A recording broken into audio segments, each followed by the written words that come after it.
Over 6 decades have passed, yet Errol Flynn, the iconic Australian actor from Hollywood's golden era, continues to captivate audiences. Renowned for his roles as both a charming rogue and a heroic figure in classic films like Captain Blood and The Adventures of Robin Hood, he left a lasting legacy during the 1930s and 1940s. However, his life was not just defined by his on-screen achievements. His lavish lifestyle and penchant for excess only deepened the fascination surrounding him. Recently, his children have come forward to share insights into their father's enigmatic existence, shedding light on secrets that have long remained hidden. They recount stories that reveal the complexities of his character, including troubling allegations he faced in his youth, such as claims of homicide. These revelations provide a glimpse into the man behind the legend, challenging the perceptions many have held for years. The stories they share promise to unveil a side of Errol Flynn that has rarely been discussed, offering a more nuanced understanding of his life. Born on June 20, 1999, in Hobart, Tasmania, Errol Flynn's early life was marked by a spirit of adventure and rebellion that would shape his future in Hollywood. Growing up in this remote part of Australia, he spent much of his childhood exploring the rugged landscapes and embracing a lifestyle that often defied societal norms. From a young age, Flynn exhibited a penchant for mischief, frequently challenging authority figures and pushing the boundaries of acceptable behavior. His defiance was not merely a phase, it was a reflection of his personality, hinting at the charismatic yet tumultuous life that awaited him. Flynn's formative years were filled with controversy, as he often found himself in trouble for his antics. Whether it was engaging in daring escapades or stirring up trouble at school, he lived on the edge, seemingly drawn to the thrill of the unknown. These experiences in Tasmania laid the groundwork for the adventurous persona that would later captivate audiences in the United States. His childhood was a tapestry of excitement and rebellion, setting the stage for a career that would be defined by his larger-than-life roles and a lifestyle that mirrored the adventurous characters he portrayed on screen. The wild spirit of his youth, combined with a natural charisma, would ultimately lead him to Hollywood, where he would become a legendary figure. His early life in Tasmania not only shaped his character, but also provided him with a wealth of experiences that would influence his performances and public image.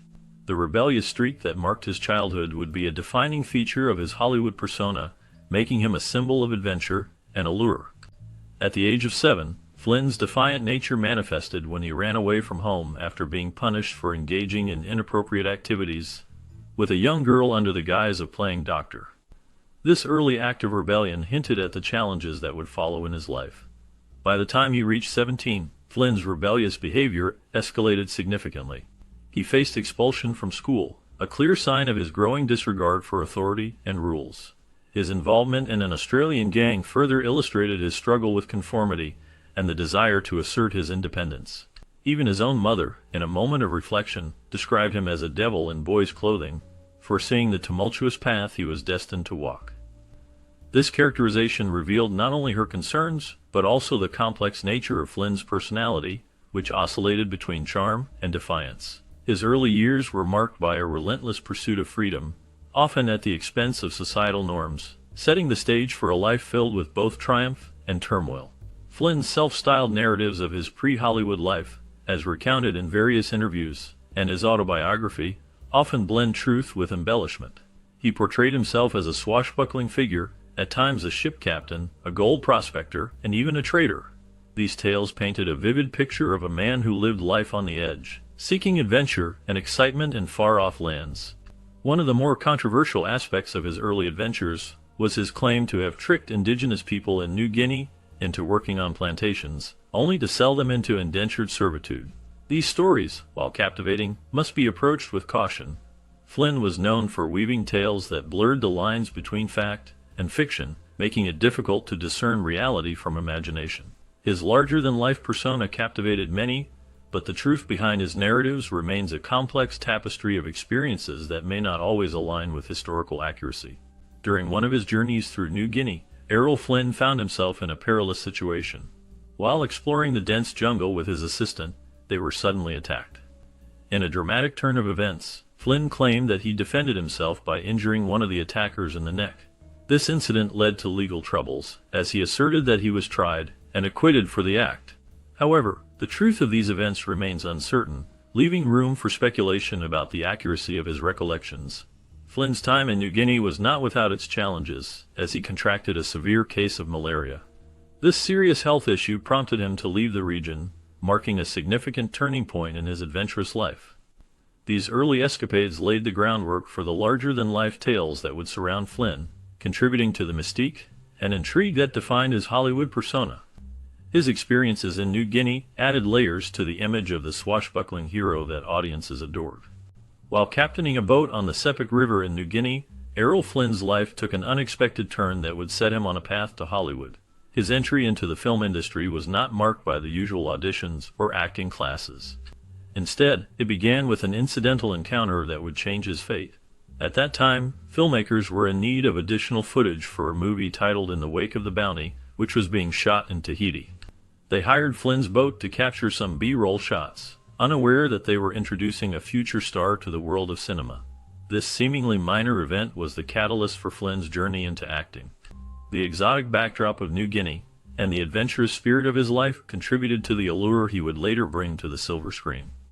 Flynn's charm and charisma caught the attention of the filmmakers, leading to opportunities that would eventually propel him into leading roles in Hollywood. His life, filled with daring escapades and a touch of recklessness, mirrored the swashbuckling characters he would later portray in films. This unique beginning was just the start of a remarkable career that would captivate audiences around the world. During the shoot, Flynn's charismatic presence and swashbuckling demeanor caught the eye of an executive involved in the production. This executive recognized in Flynn the perfect type for the role of Fletcher Christian. Seeing potential in this unassuming boat captain, the executive was intrigued by Flynn's ability to embody the spirit of adventure and rebellion that the character demanded. While In the Wake of the Bounty was not the film that catapulted Flynn to stardom, it did plant the seed of ambition in him, igniting a desire to become an actor. This newfound ambition was not just about fame, it was about the thrill of performing and the chance to explore different personas on screen. During this period, Flynn's personal life added an intriguing layer to his narrative. His charm and good looks attracted attention, but his off-screen antics and relationships often made headlines, painting a picture of a man living life to the fullest. This combination of talent and a colorful personal life set the stage for what would become a remarkable career in Hollywood. Flynn reportedly stole and sold some of his first wife's jewelry to finance a trip to England. This journey, according to Flynn, was filled with colorful tales and adventures that took him on a roundabout route from Hong Kong to the Philippines. His stories were often embellished, making them even more intriguing. During this audacious journey, Flynn managed to con his way into a British theater company by posing as a major star from Australia. He provided the company with a list of impressive credits, all of which were fabricated. This bold move led to Flynn being cast in a Warner Brothers murder mystery that was being filmed in London. His performance in the London production quickly garnered attention, showcasing his talent and charisma. The success of this role opened doors for Flynn in Hollywood, marking the beginning of a remarkable career that would make him a legendary figure in the film industry. His journey from a con artist to a celebrated actor is a testament to his daring spirit and ambition. Flynn's charisma, rugged charm, and natural screen presence prompted an invitation to Tinseltown, thus setting his Hollywood career in motion. This opportunity arose from a chance encounter on the Sepik River, where his adventurous spirit caught the attention of those who would later help him break into the film industry. His life was characterized by a series of audacious moves that showcased his bold personality, both on and off the screen. Flynn quickly became a leading man, known for his swashbuckling roles and undeniable appeal. However, his initial matrimony was tumultuous and marked by violence, reflecting the chaos that often surrounded him. This tumultuous period in his personal life contrasted sharply with the glamorous image he projected on screen. His relationships were often fraught with drama, mirroring the thrilling tales he portrayed in his films. As he navigated the highs and lows of fame, Flynn's life remained a captivating story of adventure, romance, and conflict that intrigued audiences and added to his legendary status in Hollywood. Upon arriving in New York in 1934, Errol Flynn stepped into a world brimming with possibility and excitement. This marked a pivotal moment in his life, opening doors to new professional opportunities while also introducing him to complex personal relationships. His journey across the Atlantic, vividly recounted in his autobiography My Wicked Ways, was filled with adventure and a colorful cast of characters. Among his fellow passengers were notable figures, including famous stage actors, a Russian princess, and a captivating French film star named Lily Damita.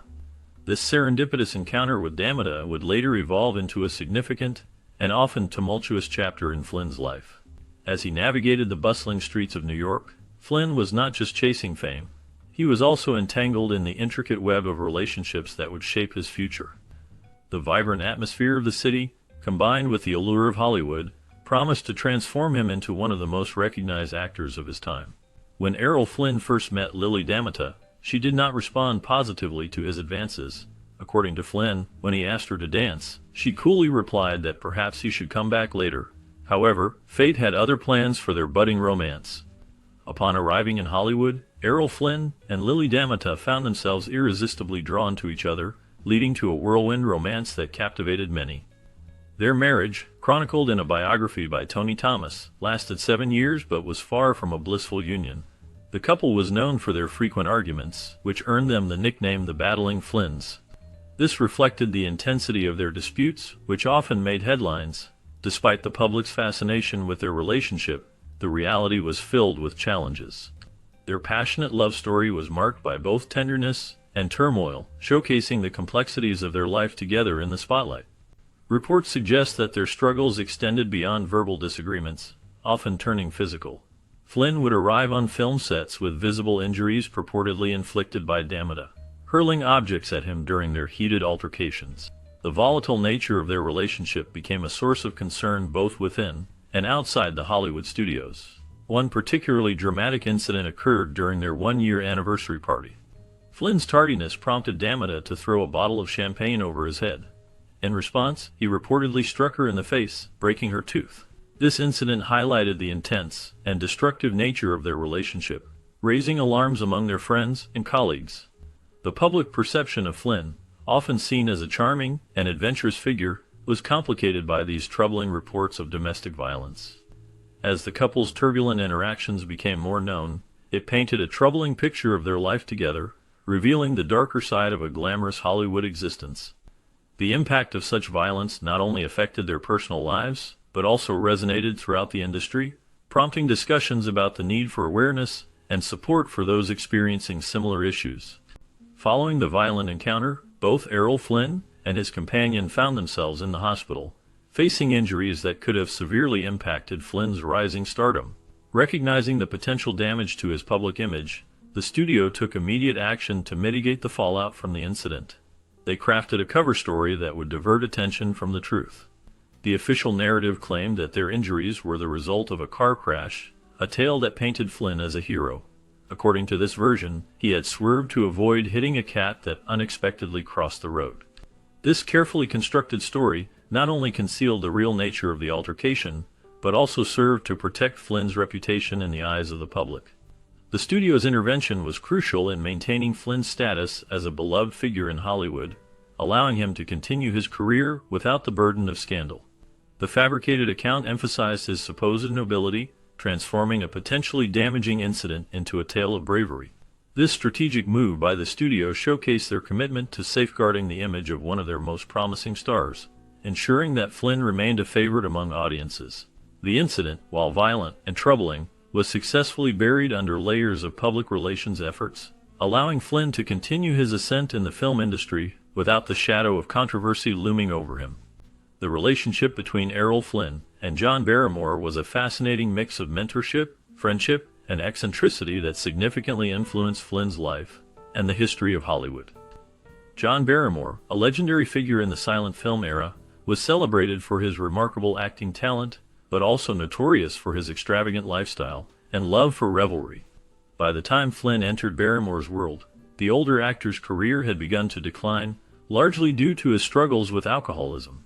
Despite this, Barrymore remained a towering figure in the eyes of young actors like Flynn, who admired his craft and charisma. Flynn found inspiration in Barrymore's larger-than-life persona. Their bond was marked by late-night conversations filled with stories of the past, laughter, and a shared love for the theater.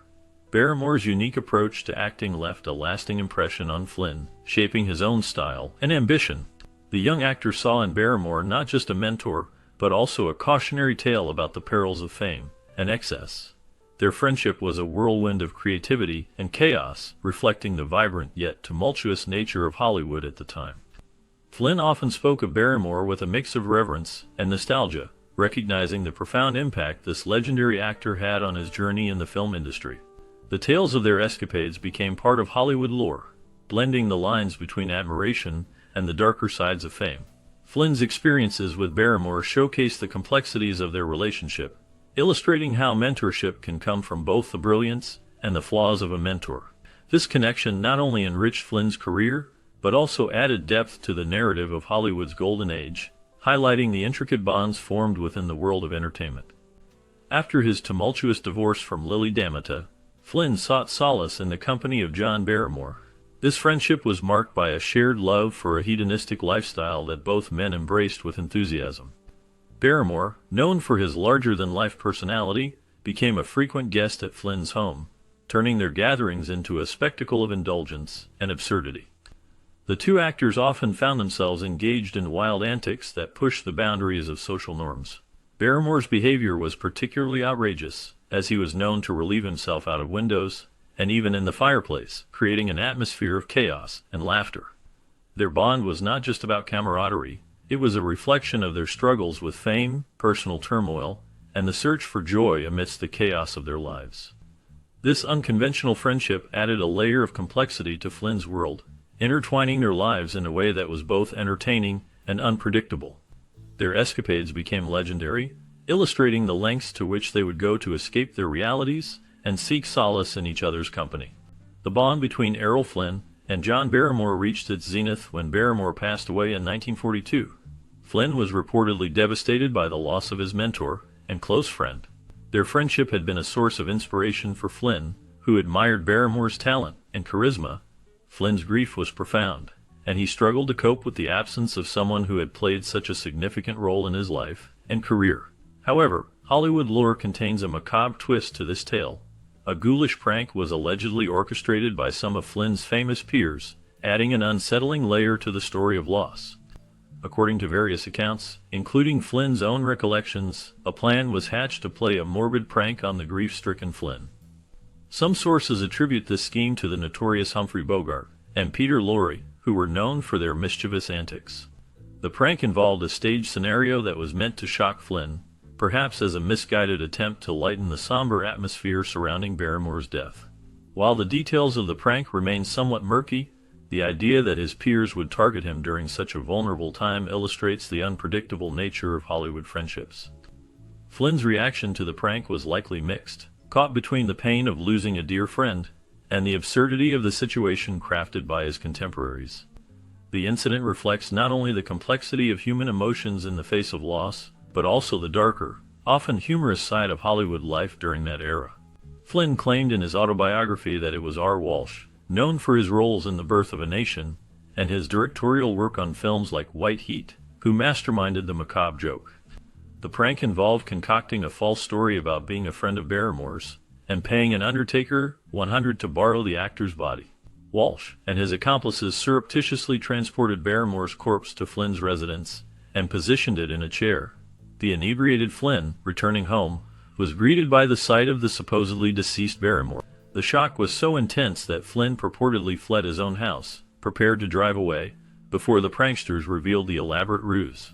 This darkly humorous episode, whether fact or embellishment, stands as a testament to the eccentricities and camaraderie that characterized Hollywood's golden age.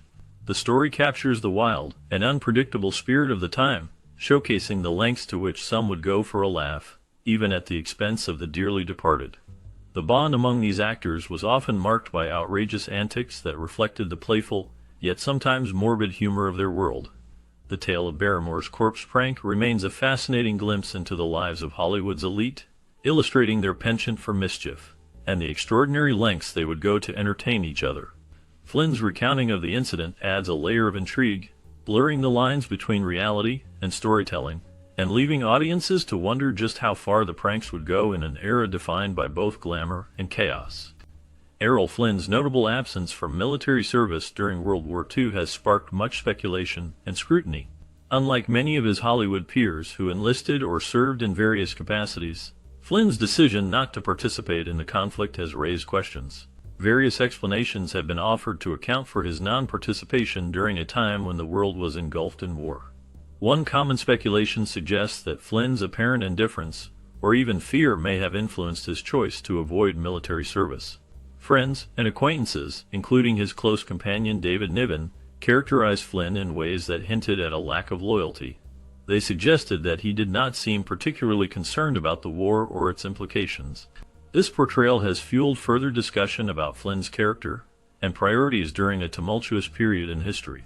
The contrast between his swashbuckling screen persona and his real-life choices has left many wondering about the motivations behind his absence from the armed forces during such a critical time. The complexities of Flynn's life during the war continue to be a topic of interest and debate among fans and historians alike. The perception surrounding Errol Flynn's health exemptions during World War II fueled the notion that he intentionally evaded military service. At 33 years old, Flynn was still within the eligible age range for military service.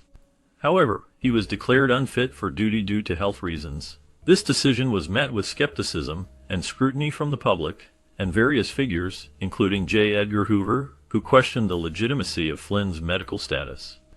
Many speculated that the studio might have influenced the exemption to keep their valuable star available for film projects. Flynn's image as a beloved action hero made it difficult for the public to reconcile the robust, adventurous characters he portrayed on screen with the idea that he was physically unfit for military service. This disparity contributed to the lingering suspicion that Flynn may have received preferential treatment because of his star status. The combination of these factors left a cloud of doubt in the public consciousness regarding the authenticity of his health claims. Contrary to the suspicions and speculations surrounding Errol Flynn's health, his medical conditions were indeed genuine and severe. Reports from the Los Angeles Times reveal a laundry list of health issues that significantly impacted his life and career. Among these issues were a heart condition, recurrent malaria, chronic tuberculosis, multiple sexually transmitted diseases, and chronic pain. The severity and complexity of Flynn's health challenges were such that he sometimes collapsed while filming, further emphasizing the authenticity of his medical conditions. This array of ailments contributed to his exemption from military service, as they posed serious risks to his well-being. Flynn's struggles with these health problems were not just whispers in Hollywood, they were real and had a profound effect on his ability to work and live a normal life. His experiences reflect the hidden battles many face, often unnoticed by the public eye. Situated on the famous Mulholland Drive in the Hollywood Hills, Errol Flynn's residence was a remarkable blend of home and casino, embodying the extravagant lifestyle of its owner. The estate was a legendary haven of eccentricity, reflecting Flynn's larger-than-life personality.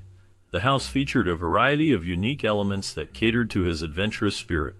Among these were hidden passageways, two-way mirrors, and peepholes, cleverly integrated into the design. These features allowed Flynn to indulge in the thrill of secretly observing his guests, enhancing the intrigue of his social gatherings. The residence was not just a place to live. It was a stage for the drama of his life, filled with lively parties and the company of Hollywood's elite. Flynn's home was a testament to his flamboyant character, making it a notable landmark in the world of celebrity residences. The design and layout of the house captured the essence of his adventurous and unconventional nature, making it a true reflection of who he was. The atmosphere was charged with excitement and mystery, drawing people in and leaving them enchanted by the charm and allure of Flynn's extravagant lifestyle.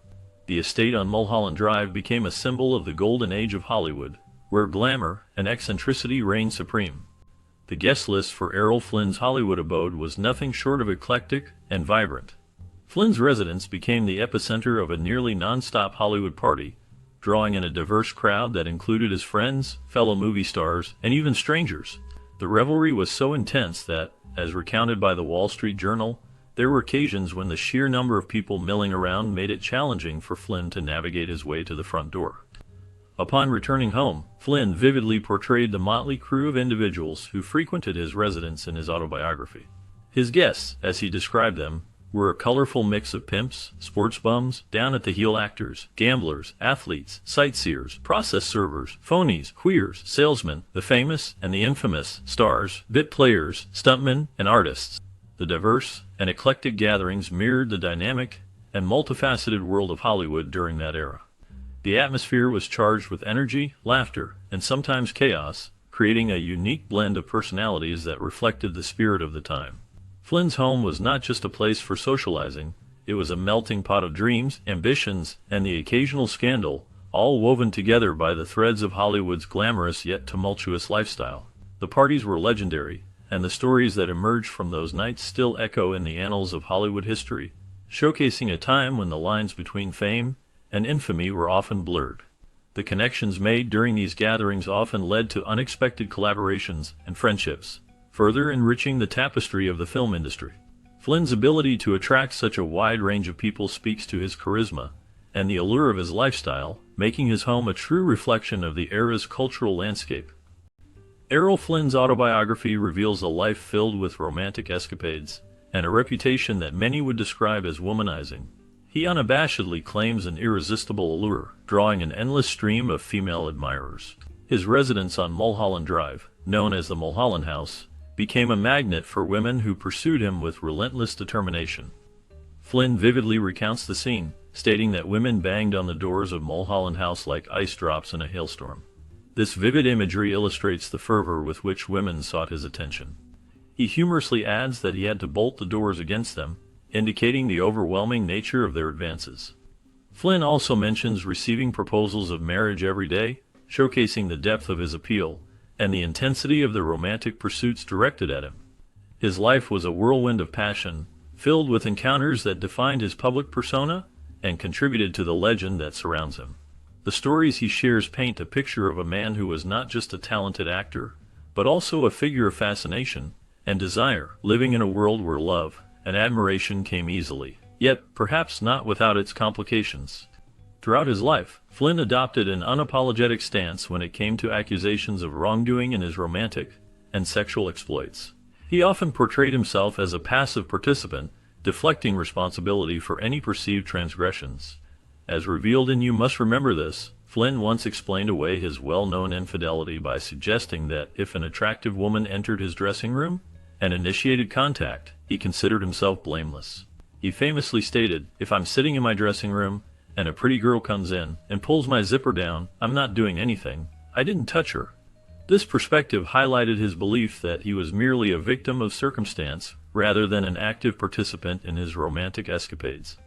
Flynn's reputation as a charismatic womanizer was so entrenched that it gave rise to the idiom "in like Flynn," a colloquial expression suggesting swift and effortless success, particularly in matters of romantic conquest.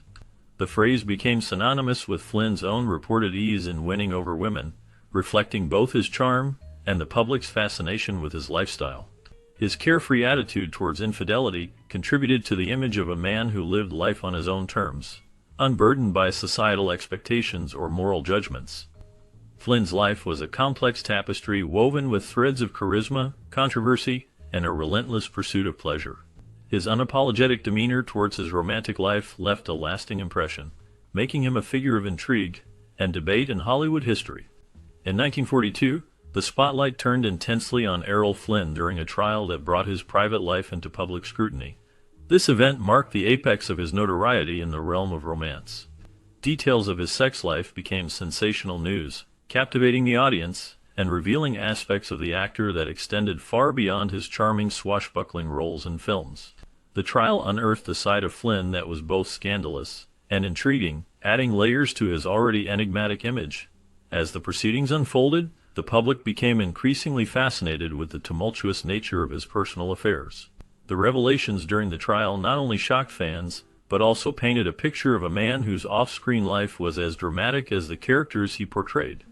This legal battle intensified the allure surrounding Flynn, transforming him from a beloved movie star into a figure of controversy. The media frenzy surrounding the trial ensured that Flynn remained a topic of conversation, further fueling the public's curiosity about his romantic escapades and complicated relationships. The combination of his on-screen charisma and off-screen scandals created a lasting legacy that would define his career and personal life for years to come. Following the tumultuous events of his trial, Errol Flynn's autobiography paints a vivid picture of a man who felt ensnared in a political whirlwind.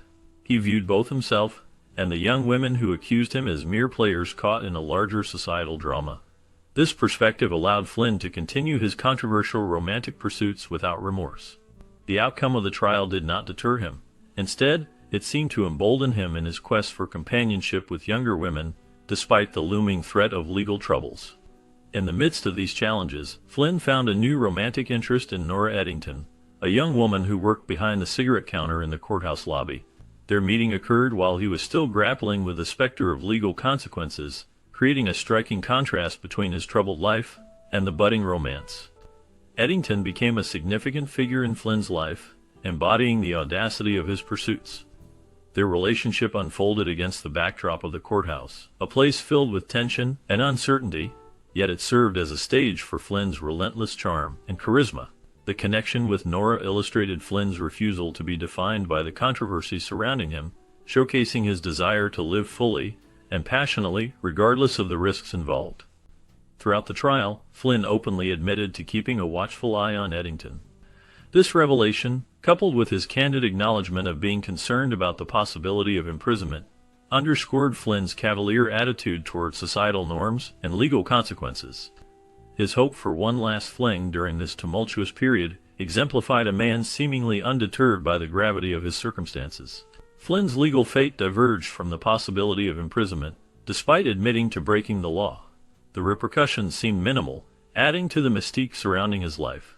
As quoted by Vanity Fair, Flynn boldly declared, "I might have been guilty under the law, that is, but everybody knew that the girls had asked for it, whether or not I had my wicked ways with them." This statement encapsulated Flynn's defiance, and his belief that public opinion, shaped by his charismatic persona, held more weight than legal verdicts. His attitude during the trial painted a picture of a man who thrived on the edge, unafraid to challenge the rules that govern society. The trial, despite being a media spectacle, seemed to have little impact on the adoration fans felt for Errol Flynn. The accusations of taking advantage of teenage girls did not significantly alter the public's perception of their idol. However, for Flynn himself, the trial took a toll, leading to a series of personal and professional challenges that would shape the latter part of his life. The stress of the trial exacerbated Flynn's already heavy drinking habits, leading to a dangerous escalation in his substance use. In addition to alcohol, Flynn began experimenting with drugs, which became a coping mechanism that further fueled his downward spiral. Reports indicated that Flynn was frequently seen receiving vitamin injections, often laced with morphine, reflecting a pattern of self-destructive behavior. This reliance on substances not only affected his health, but also strained his relationships and career, marking a troubling chapter in the life of a once celebrated star. The combination of public scrutiny and personal demons created a tumultuous environment that Flynn struggled to navigate, ultimately leading to a decline that overshadowed his earlier successes. During this challenging period, Flynn's film career encountered significant obstacles. His once vibrant star power, which had been closely tied to swashbuckling action roles, began to fade.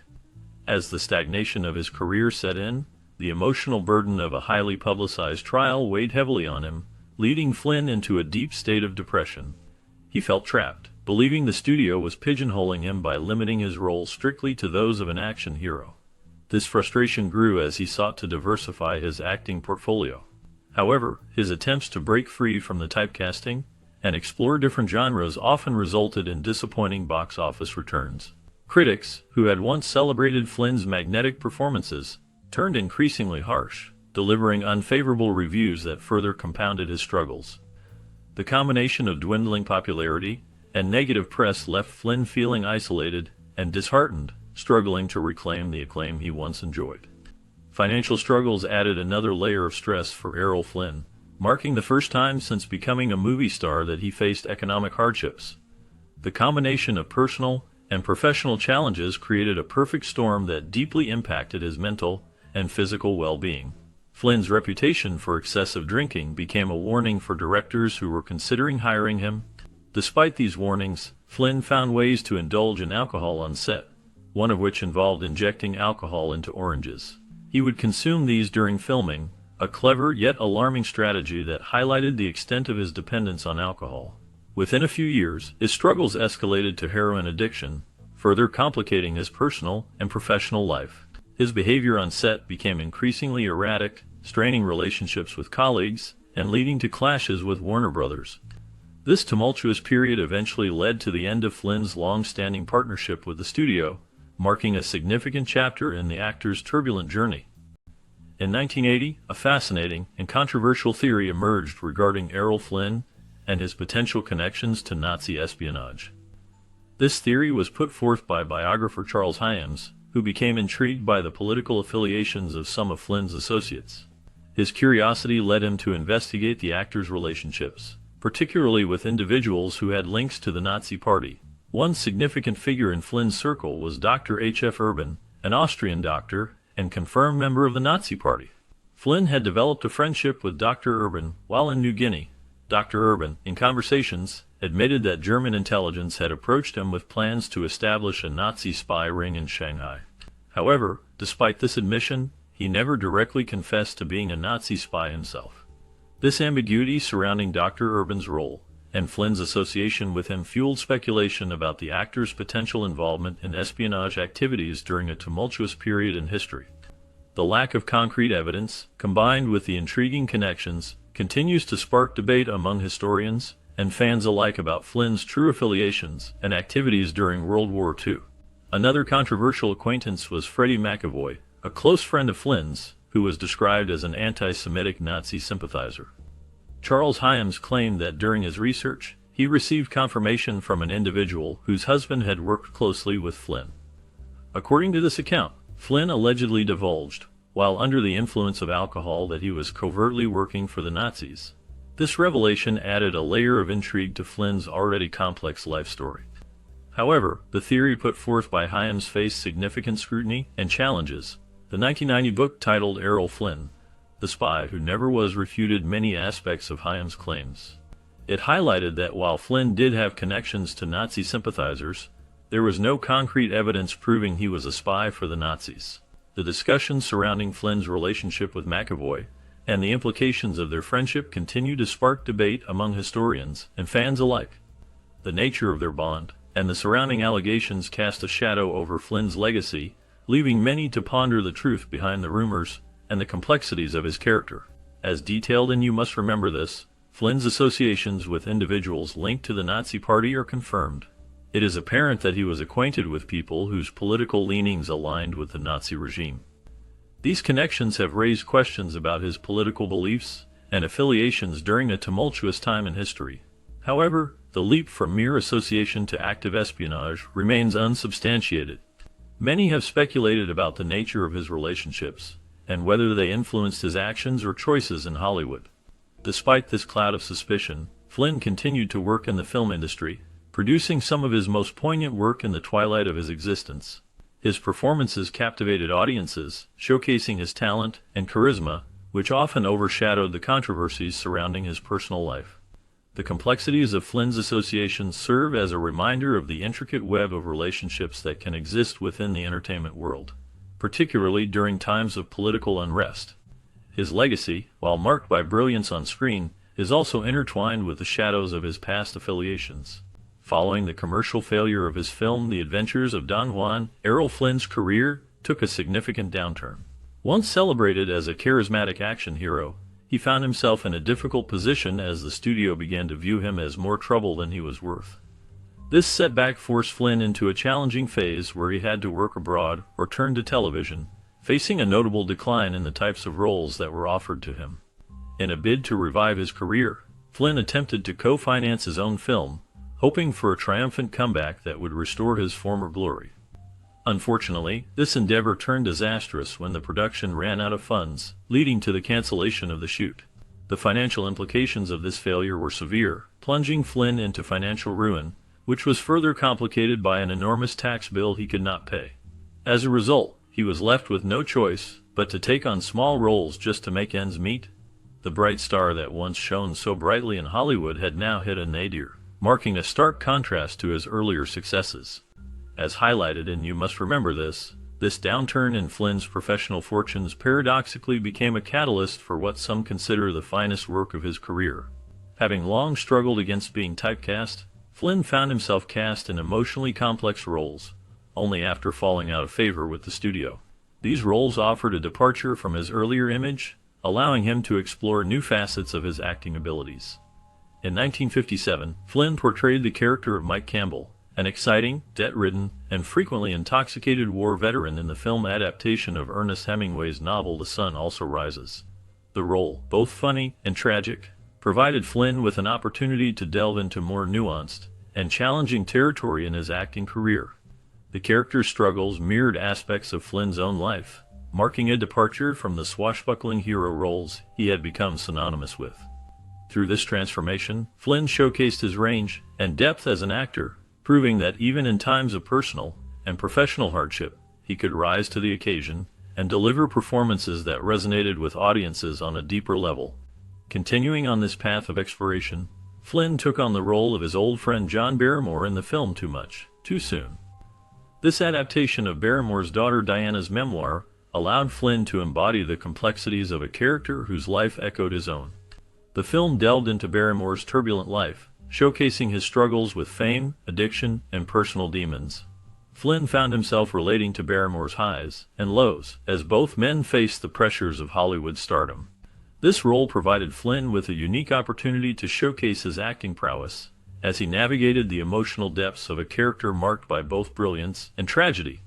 The portrayal required Flynn to tap into his own experiences, making the performance resonate with authenticity. As he explored Barrymore's relationships and inner turmoil, Flynn delivered a compelling interpretation that highlighted the fragility of human existence in the face of public scrutiny. The film became a canvas for Flynn to reflect on his own life, allowing audiences to witness the parallels between the two